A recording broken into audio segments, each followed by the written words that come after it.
क्या आपको मिला? पहला तिमोथी उसका 4 अध्याय 1 वचन से हम पढ़ेंगे।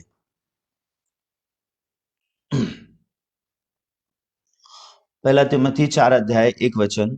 परंतु आत्मा स्पष्टता से कहता है कि आने वाले समय में कितने लोग भरमाने वाली आत्माओं और दुष्ट आत्माओं की शिक्षाओं पर मन लगाकर विश्वास से बहक जाएंगे।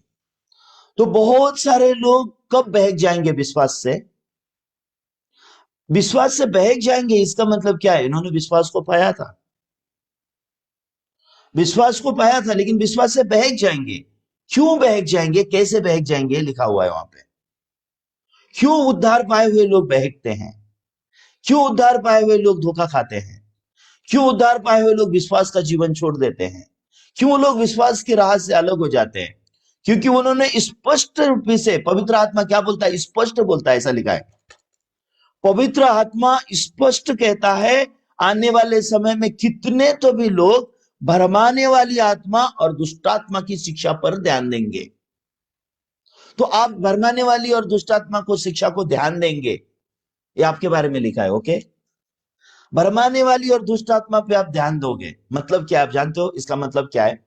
आप परमेश्वर के वचन पे ध्यान नहीं दोगे, आप यीशु क्या बोलता है उस बात पे ध्यान नहीं दोगे, आप यीशु की शिक्षा पे ध्यान नहीं दोगे। आप किसको ध्यान दोगे? आपके मन से आने वाले सोच पे ध्यान दोगे। सिंपल। आपके मन से जो सोच आता है ना, आपके मन से आने वाला सोच क्या बोलता है? तू आत्मिक जीवन नहीं जी सकता, तू विश्वास से नहीं जी सकता। ये भरमाने वाला आत्मा है, ये शैतान का आवाज है। लेकिन बाइबल में लिखा है धर्मी जन विश्वास से जिएगा। सिंपल, धर्मी जन विश्वास से जिएगा। इसका मतलब हम क्वालिफाइड है विश्वास से जीने के लिए। इसका मतलब ऐसा है, हम लोग ऑलरेडी इस योग्य हो चुके हैं कि हम विश्वास से जी सकते हैं।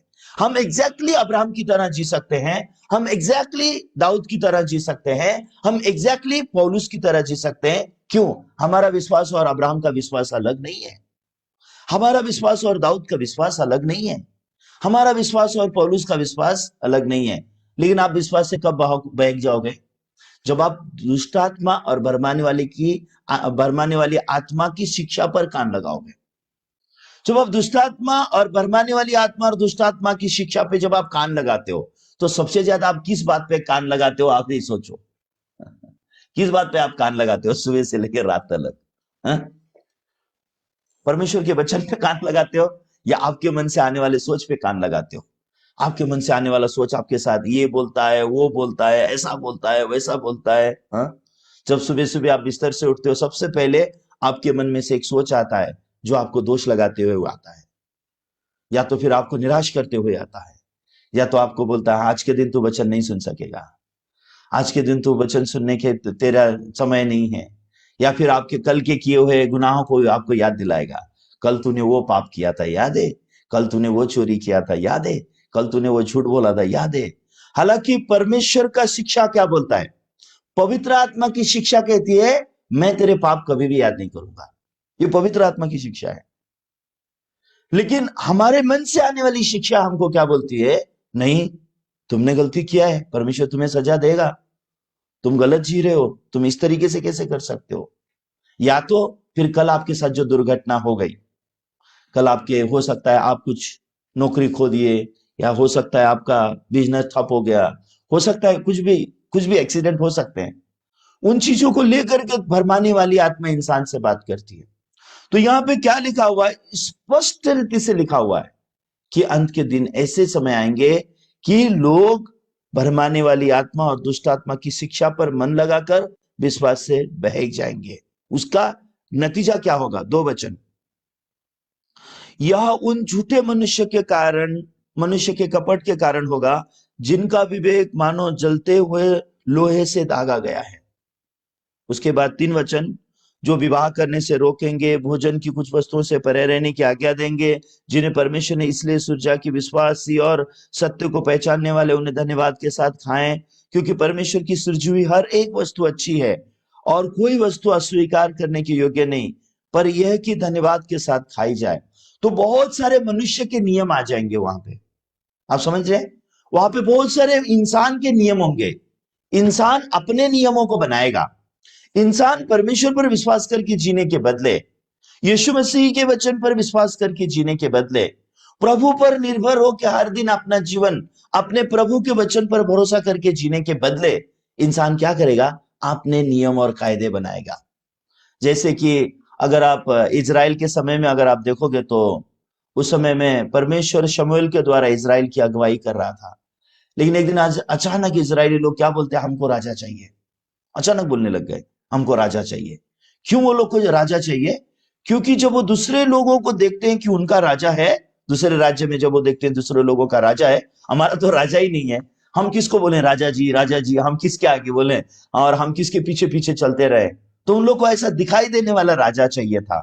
लेकिन परमेश्वर तो उनका राजा था ना, राजाओं का राजा। परमेश्वर तो उनके संगी था। परमेश्वर अपने दास नबियों के द्वारा उनकी अगुवाई कर रहा था। बात खत्म है। उनको क्यों राजा चाहिए? उनको क्यों ऐसे आदमी के पीछे खड़ा रहना चाहिए जो आदमी को लोग अपना ताकत बनाना चाहते हैं? क्यों उनको ऐसा आदमी चाहिए जो आदमी को उनका साहस बनाने की जरूरत थी? नहीं। ये संसार में कौन आदमी राजा बनता है? जो योग्य हो, जो लायक का है, जो लड़ाई करता हो, जो बुद्धिमान हो, जो शक्तिशाली हो, उसको ही संसार के लोग राजा बनाते हैं ना। क्यों इजरायली लोगों को राजा की जरूरत थी? तो उस समय में शमूएल को बहुत बुरा लगता है, तो क्या मांग कर रहे हैं? तो परमेश्वर बोलते हैं, परमेश्वर को भी बहुत बुरा लगता है जब वो इजराइल लोग राजा मांगते हैं।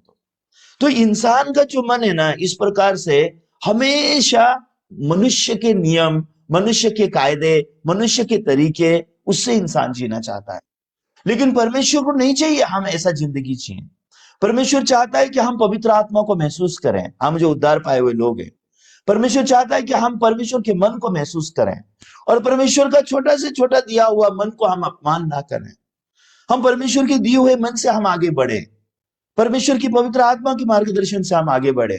हम कलीसिया के साथ एक मन होकर के हम आगे बढ़ते जाए। हम परमेश्वर के दासों के साथ मन मिला के हम लोग जिंदगी जिए।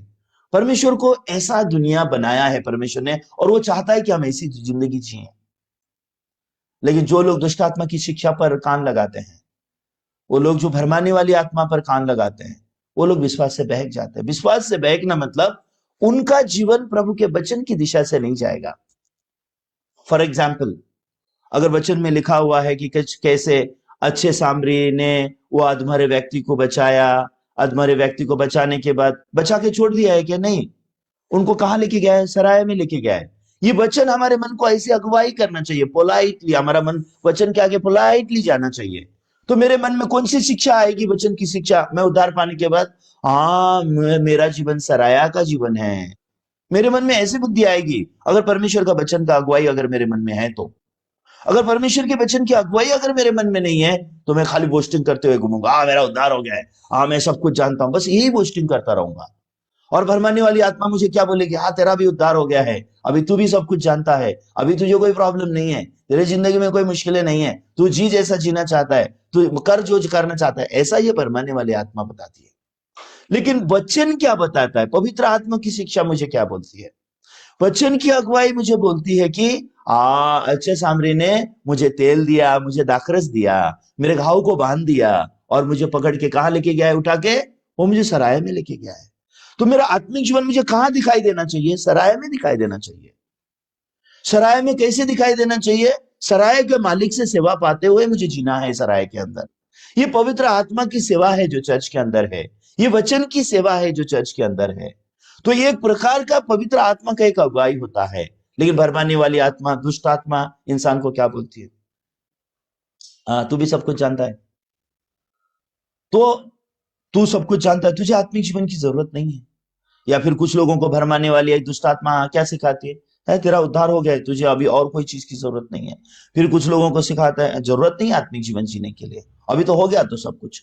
इस प्रकार के जो लोग हैं, ये लोग, इनका मन कैसा बन जाता है? जैसे ये वचन 2 में लिखा हुआ है, ये ऐसे मनुष्य बन जाते हैं। यह उन झूठे मनुष्य के कारण, कपट के कारण होगा जिनका विवेक मानो जलते हुए लोहे से दागा गया हो। इनके अंदर प्रभु के मन को कोई जगह नहीं है। इनके मन में पवित्र आत्मा की अगुवाई की कोई जरूरत नहीं है। इनके मनों को पवित्र आत्मा अगुवाई नहीं कर सकता।